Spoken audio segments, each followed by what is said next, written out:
Hallihallo! Von der Flugzeugkaverne an der kroatisch-bosnischen Grenze bin ich bis nach Maribor in Slowenien gefahren. Auf der Strecke gab es wenig Interessantes. Bin gegen Abend angekommen und will mir morgen früh noch etwas die Stadt anschauen. Der erste Eindruck ist schon mal vielversprechend. Guten Morgen aus Maribor.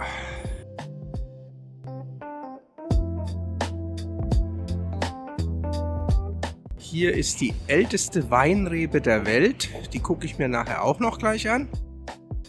Es ist 9 Uhr morgens. Es ist noch nicht viel los. Optimal. Ich habe entschieden, bevor ich auschecke, werde ich mir nochmal das Städtchen angucken. Ich habe gestern auch den Wein probiert. Sehr lecker. Hier zeigt sich Maribor von einer sehr schönen Seite. Rote Dächer, die sich wie Ziegelwellen durch die Altstadt ziehen, und Schwäne, die ihre ersten Morgenrunden drehen. Unscheinbar und doch weltberühmt die älteste Weinrebe der Welt mit Zertifikat.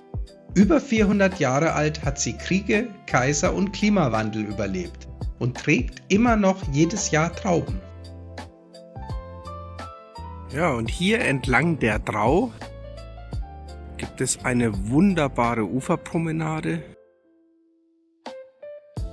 Im Sommer ist hier wahrscheinlich die Hölle los, aber es ist 9:15 Uhr, 8 Grad, von daher ist noch nicht so viel los. Umgeben von barocken Fassaden und Cafés ist der Hauptplatz das Herz der Altstadt. Hier ist auch das Rathaus im Renaissance-Stil aus dem Jahr 1515. Man merkt hier schon, dass die Habsburger hier waren. Maribor gehörte früher auch mal zur Steiermark. Hinter Maribor ist es nicht mehr weit und zack, schon bin ich in Österreich. Ziel Wiener Neustadt. Da wohnen meine Freunde Ella und Seppi. Seppi fährt auch Moped und zwar nicht nur zum Bäcker, sondern auch richtig. Mit ihm war ich schon öfter unterwegs, quer durch Österreich und Tschechien. Diesmal hat er mir was Besonderes empfohlen, die bucklige Welt. Ja, die heißt wirklich so, klingt wie ein Märchenwald mit Rückenproblemen, ist aber ein echtes Paradies für Kurvenfans. Ja, und das Beste, sie liegt quasi auf dem Weg. Von hier aus sind es noch etwa 2 Stunden Fahrt. Meine Strecke schlängelt sich gemütlich entlang der Grenze zu Ungarn, über Bad Gleichenberg, wo die Thermen blubbern, weiter nach Oberwart und dann Kirchschlag. Hier beginnt die bucklige Welt, der Einstieg ins Kurvenparadies. Hoffen wir's. Ich war eigentlich nur auf der Suche nach einem netten Platz für eine Pause und bin am Rastplatz Liebe vorbeigefahren. Da musste ich natürlich umdrehen. Ich meine, wer will schon achtlos an der Liebe vorbeifahren? Und ja, da steht sie wirklich, eine Bank in Herzform und den Schildern für Beginn und Ende der Liebe.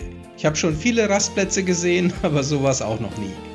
Die Österreicher haben einfach Humor und offenbar auch ein Herz für romantische Zwischenstopps. Angekommen in der buckligen Welt. Und ja, der Name ist Programm. Buckeln heißt's im Dialekt und genau das macht die Gegend aus. Viele Hügel. Dazwischen Täler, die so ein bisschen aussehen wie ein Landschaftsmalbuch. Das hier ist kein Hochgebirge, aber fürs Mopedfahren oder Wandern sehr schön.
Motorradfazit für die bucklige Welt.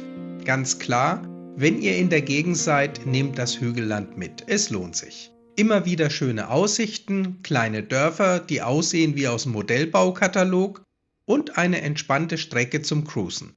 Wer hier auf Kurvenhatz aus ist, wird eher enttäuscht. Weniger Kurvenräubern, mehr Landschaft zum Genießen. Helm auf, Gang rein und die Seele baumeln lassen. Und damit sind wir fast am Ende meiner Herbsttour. Viele Gigabyte sind abgefahren, aber ein letztes Video kommt noch, versprochen. Wenn euch die Reise gefallen hat, lasst gerne ein Like da und abonniert den Kanal. Dann verpasst ihr auch den letzten Stopp nicht.